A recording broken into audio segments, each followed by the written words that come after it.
My girlfriend gave me a list of my insecurities and mistakes after I hurt her. "You're just using me," she said. Now she's cold and distant, and I'm desperate to make things right. But is it too late for us? How do I win back the woman who believed in me? Hello, I am a 23-year-old male who has been in a relationship with my girlfriend for just over a year. Overall, we have a very good relationship.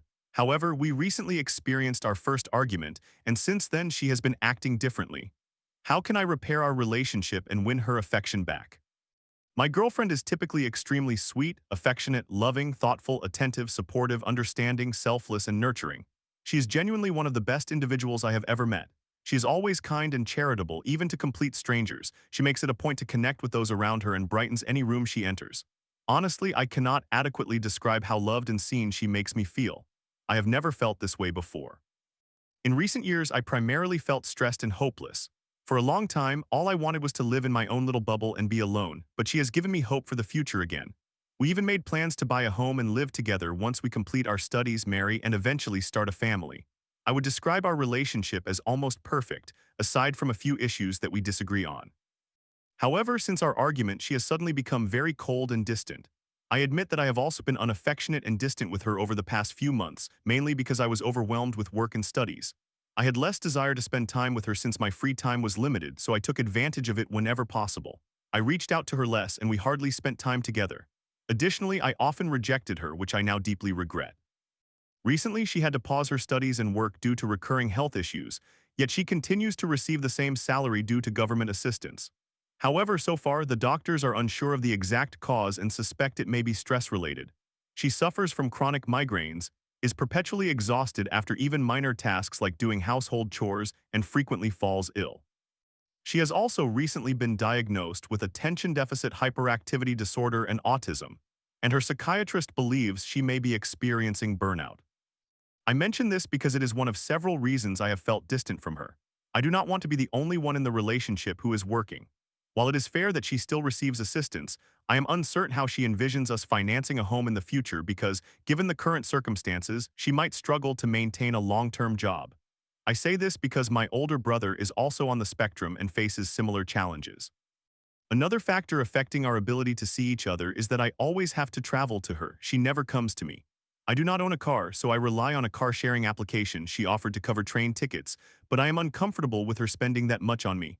The travel is always very stressful because sometimes people suddenly cancel shortly before departure, which leaves me scrambling. By the time I finally arrive at her place, I am completely exhausted and my social battery is drained, making me crave some alone time. Lastly, early in our relationship, I realized that I do not enjoy physical contact, while her love language is physical touch.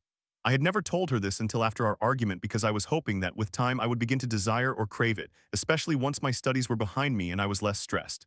Anyway, returning to the main issue, I recently visited her again and even offered to watch a show with her that she had been asking for months to do together. We watched a few episodes in the evening and I genuinely enjoyed it. The next morning when we woke up, my girlfriend felt unwell. The night before, I shared the vehicle with a teacher who was sniffing and coughing a lot, so I likely caught something from him and made my girlfriend sick.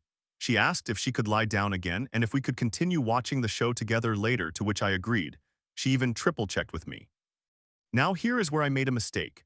After 2 hours, I started watching the show again without her. I know it sounds trivial, but I genuinely did not think it was a significant issue, believing I could simply rewatch the episodes with her later.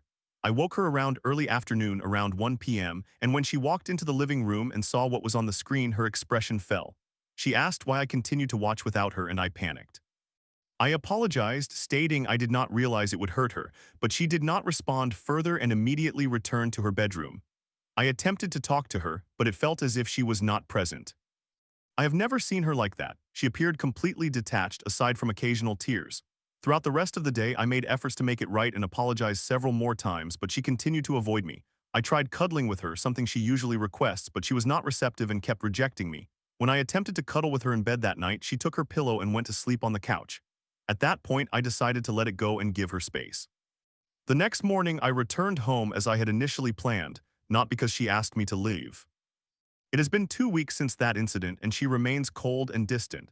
I have been reaching out to her almost daily, inquiring about how she is feeling, whether she feels neglected by me, or if she is satisfied with our relationship.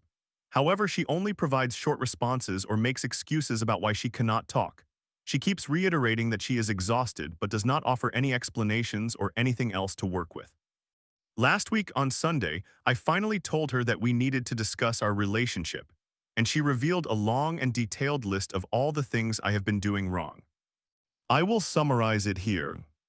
1. I forgot her birthday because I did not bother to note the date. I only realized it days later when she mentioned a planned birthday dinner with her grandmother. I apologized but did not note the date because I was careless. Apparently, I asked her 8 more times in the following months about it. She actually counted. I never attempted to make amends or get her a gift. She got herself a gift, 2 tickets to an event, and invited me as her birthday gift. I hesitated because I genuinely did not want to go, but after she insisted, I reluctantly agreed. I made several dismissive comments in the months leading up to it, which she interpreted as me guilt-tripping her. Eventually, she told me I did not have to accompany her if I did not want to, so I did not. 2. I stood her up on Valentine's Day even though we had a date. Honestly, I was simply exhausted after school, so I went home and took a nap. When she contacted me, I canceled the date because I did not feel up to it. She believes I would not have canceled the date or even reached out if she hadn't messaged me. I also apparently never apologized or attempted to make up for it or get her a gift. 3. I also stood her up on our anniversary for essentially the same reason as Valentine's Day. According to her, I did not acknowledge it at all. 4. I ignore and ghost her for days at a time, leaving her as the only one who reaches out or attempts to do anything together. She counted again and indicated that I once ghosted her for 10 days. She claims I only reach out when I want or need something or when I am bored or lonely, and only if no one else is available. 5. I constantly reject her and occasionally put her down. I admit that I have made a few thoughtless comments, but it was never out of malicious intent. 6. The activities I refuse to do with her I engage in with other people, then I inform her about it. 7. The rare times I agree to do something with her reluctantly, I guilt-trip her throughout the entire experience by acting bored or as if I dislike every moment. 8. I once told her directly that I could not force myself to be interested in the things she enjoys or that are important to her. 9. When she attempted to open up to me about a traumatic event from her childhood, I interrupted her mid-sentence and said, I do not want to hear about it. I do not like drama. 10. I criticize and put her down regarding her spending, even though she earns twice what I do, has no expensive hobbies, does not go out, and saves most of her money. According to her, I also subconsciously add substantial pressure and stress on her for being unwell and not working right now, making her feel like a gold digger even though I hardly spend any money on her, as I simply do not have much. And she usually covers most costs such as travel or groceries when we meet. 11. I make no effort to connect with her. I do not ask questions or show interest in her, and if she discusses something unrelated to me or my interests, I appear bored or uninterested. 12. I do not compliment her unless she first compliments me. 13. I neither make nor buy her gifts, which she claims she does not mind, but I also devalue her gifts to me. I dislike receiving gifts or her spending money, so I openly tell her that I do not want or appreciate gifts. She still purchases items for me because, according to her, she enjoys giving gifts, and when she sees something that reminds her of me or that she thinks I might like, she buys it for me as a gesture of support and affection during stressful times. 14. I make false promises or lie. For instance, I tell her I am planning something for us to do together over the weekend. She will repeatedly check in and ask if I followed through. I reassure her. However, when the weekend arrives, we do not end up doing it because I never even attempted to arrange it. To be honest, this has occurred multiple times as she continues to press and beg until I agree when I am simply too fatigued to do anything. 15. Whenever she attempts to communicate with me, I am dismissive and typically respond with, I am sorry you feel that way, or I redirect the blame onto her. I genuinely struggle with understanding how to respond properly to people sharing their emotional grievances with me, as I am not accustomed to such situations and do not want to come across as rude. For example, when she expressed that she feels lonely, I allegedly told her it was because she does not have friends. 16. I encouraged her to meet new people and make friends, but when she did, I accused her of inappropriate behavior such as conversing with other men, being overly friendly and flirting. She mentioned that her best friend advised her to indulge in her hobbies to meet people and form friendships based on shared interests. She plays video games, therefore, if someone sends her a message, she engages with them and treats them equally, regardless of gender. My girlfriend tends to believe in the goodness of people. She assumes that everyone shares her perspective, and since she would never act in a morally wrong manner or harm another person, no one else would, as it is illogical, according to her. She is sweet, friendly, and forgiving, but also extremely naive, gullible, and socially inexperienced, so I attempt to warn her and prepare her for negative experiences. 17. I tell her that other men, platonic friends with whom she is trying to form friendships, are not genuinely interested in her as a person and merely desire a sexual encounter. Furthermore, I once made a condescending remark when one guy actually ghosted her after she mentioned our relationship. Instead of comforting her, I repeatedly said, "I told you so," and appeared happy or proud, which upset her. 18. I engage in hurtful behaviors, for instance, the incident at her place 2 weeks ago, and refuse to acknowledge their impact on her. I admit that something similar occurred before when we agreed to watch a new season of a show together upon its release. She waited until the weekend to view it with me, but I informed her that I had already watched it alone during the week. 19. When she received her autism diagnosis, a significant moment for her, all I said was, "Just do not let it affect your work," and left it at that. 20. When her childhood dog passed away, she did not call me first. Instead, she reached out to her best friend because she feared I would worsen her distress. I am uncertain what she means by that. She only told me a few days later when I contacted her, and I apparently tried to comfort her for 15 minutes before she realized I was distracted because I was playing a video game while we talked. She mentioned that 30 minutes later, I shifted to lecture her about her spending. 21. I do not express affection or love. Throughout our entire relationship, I have hugged her only 8 times and kissed her fewer than 10 times, typically only if she did something for me first or explicitly asked or begged for it. She indicates she remembers these instances because they brighten her day since it is so rare for me to agree to such gestures. According to her, I show more affection to her dog in 10 minutes than I do to her over several months. I often brush her off when she tries to hug or cuddle with me. At times, I outright reject her. I will not even allow her to lean against me on the couch. She claims that when we walk through town and she wants to hold my hand, I will allow it but practically drag her along because I refuse to slow down for her. We have a significant height difference. If she does not hold my hand or hurry to keep up, I will walk ahead to the point where it appears that we are not together. Once I allegedly threatened to sleep on the couch because she attempted to cuddle with me in bed. In her view, my only moments of affection occur when I randomly grab her backside. 22. She has yet to have her first date because I dismiss all of her suggestions and do not offer any ideas of my own. 23. She believes that I place the burden of all emotional labor upon her. She feels she is the only one investing love, effort, and work into the relationship. She thinks the only reason I visit her every few months is that it relieves me from doing chores at my place for the weekend, aside from helping with groceries. I once mentioned that I enjoy staying with her because it means I do not have to do the dishes at my own home, and because I receive the boyfriend treatment without actually acting like one. She feels like a maid or a mother, stating that our relationship is one-sided. 24. I refuse to educate myself about her disorder, which significantly impacts her. According to her, this demonstrates my lack of interest in her and contributes to my insufficient understanding and support. That sums up the situation. She mentioned there were additional issues but lacked the energy or motivation to document everything, especially since she believes it should be common knowledge. Therefore, I called her because I wanted to discuss it in person.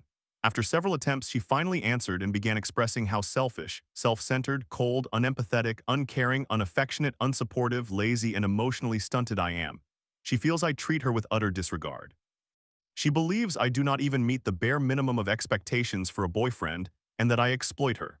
She stated that I choose to be ignorant and pretend not to notice how my actions affect her, even though she has expressed and demonstrated her feelings. She expressed that I do not treat her with respect or love, stating that I care only about what she can provide for me. She feels I provide intermittent affection to manipulate her into staying. She constantly guilt trips and neglects her. She believes she resembles a placeholder or a temporary trophy. I appear to be with her solely because she was the first and only girl to show any interest in me, and because I want to showcase my relationship to my friends and family, as she is my first girlfriend. Most importantly, she makes life comfortable for me, but has decided that is no longer acceptable. According to her, she has continuously had to defend me and excuse my behavior, as her best friend and family repeatedly criticize me as a pathetic boyfriend and man. She feels unseen, unheard, unappreciated, disrespected, unsafe, unloved, and unwanted. At this stage, she often feels stressed and anxious, expecting me to hurt her again. She struggles to sleep, experiences nightmares, and dreads my phone calls and visits, noting that she always feels worse after we interact. She explains that she feels just as lonely, if not more so, when I am with her than when we are apart. There is little difference aside from the fact that with me around, she feels more on edge and burdened. Moreover, she says I make her feel unattractive and worthless. Throughout her entire monologue, she remained polite and did not directly insult me, but her words were still deeply hurtful. Honestly, I have never seen her like this before. She's usually gentle, soft-spoken, and sensitive, yet she was suddenly cold, calculated, and firm. While I do not agree with every point she made and I have my reasons for some of my behavior, I apologized to her multiple times and promised to improve. It seems she did not appreciate my apologies. She insisted I would never treat anyone the way you have treated me for the past year, especially not someone I love. I attempted to converse with her further, but she concluded the call, stating that she could not continue this conversation and that she was exhausted. I genuinely do not know what to do at this point. I recognize that I have made significant mistakes and I regret treating her poorly. I was so focused on my own issues that I failed to see how I was hurting her. She has always been very understanding, patient, and supportive, leading me to believe our relationship was progressing well. Since then, I have been checking in daily and making an effort to demonstrate that I care about her and love her, yet she has been ignoring me. If anyone has advice on how to regain her trust, I would greatly appreciate it. I have never experienced such love in a relationship before and I cannot afford to lose her. We frequently discussed our future together and I still desire that. Story 2. After my long-distance girlfriend C broke my heart for cheating, I leaned on my friend O as we grew close. Her flirty advances confused me, especially when she started seeing a guy who lives near C. I don't want to be with someone unfaithful, I told her. Then over dinner, I caught a glimpse of a message O was chatting with C. I was blindsided and had to know, could I trust her after all we've been through? This is an unusual story. I will try to keep it brief and to the point. It involves two individuals. My former girlfriend C. My female friend O. My former girlfriend and I were in a long-distance relationship, which was quite inconvenient. However, it could have worked easily if both of us were willing to make sacrifices. In short, she ended our relationship, blaming the distance, but I soon discovered that she had been unfaithful. It shattered my heart. Shortly after this occurred, I was invited to go out with a new group of friends to help take my mind off things, for which I am extremely grateful. This group included one of my closest friends, O. O was my support during the breakup. We confided in each other frequently. I shared all the little details and lies that C had told me. Naturally, we grew very close. O expressed that she was attracted to me, but she had a boyfriend. The feeling was mutual. However, I was not in the right mindset to pursue a romantic relationship with anyone, and the fact that she had a boyfriend completely deterred me from considering her. As time passed, our bond deepened. O made several attempts to engage romantically, but I politely declined, as her willingness to stray from her boyfriend had put me off from the beginning. O and her boyfriend eventually broke up. As a result, we met frequently to discuss various matters, and I wanted to support her as much as she supported me. Her attraction to me intensified. However, once again, I refrained from pursuing anything because I knew she was willing to be unfaithful to connect with me. After this, she began a cycle of casual relationships. It was a confusing period. She would flirt with me extensively while simultaneously telling me about all the men she was seeing. Perhaps she intended to make me jealous, I'm not sure, but it only pushed me further away. In fact, it was upsetting to me. I recognized her kind nature, and witnessing her engage in such behavior was distressing. As time passed, she began dating a guy from the same city as C. Interestingly, they lived quite close to each other and attended the same school. I jokingly told O that she would probably bump into C at some point. Not much happened throughout that year. O and I gradually stopped communicating. We reconnected during the summer, but I reminded her of my boundaries and cut off contact for a while as I disliked that she was once again straying from her boyfriend. Time went on and we did not speak for approximately 4 months. I found peace in living a quiet life, and O was genuinely happy with her situation as well. She unexpectedly messaged me at the beginning of this year, expressing that she missed having me in her life. I explained my reasons for not reaching out and conveyed that I believed it would be better if we took a break from communicating. A couple of weeks later, her boyfriend broke up with her. Based on how I phrased things, it sounds like this had something to do with my decision, but it did not, and I still do not know their reasons for parting ways. We met for a drink to discuss everything, and she mentioned she was moving to a place in the same city where all her clients were now located. She found accommodation, and once she was more settled, we scheduled another meeting. We sat down to have dinner together but chose to sit side by side rather than across from each other. We engaged in conversation and checked our phones a couple of times to see if family members had messaged us. She opened a Snapchat and I glanced at the same time, catching a glimpse of the message. It was a picture of someone who looked familiar. I laughed and said I did not mean to look at her phone, but that image reminded me of before I could finish my sentence with C, she said. Oh, it was. This truly caught me off guard. As much as I wanted to believe I had moved on and stopped thinking about C, it reignited some unresolved feelings and made me reflect.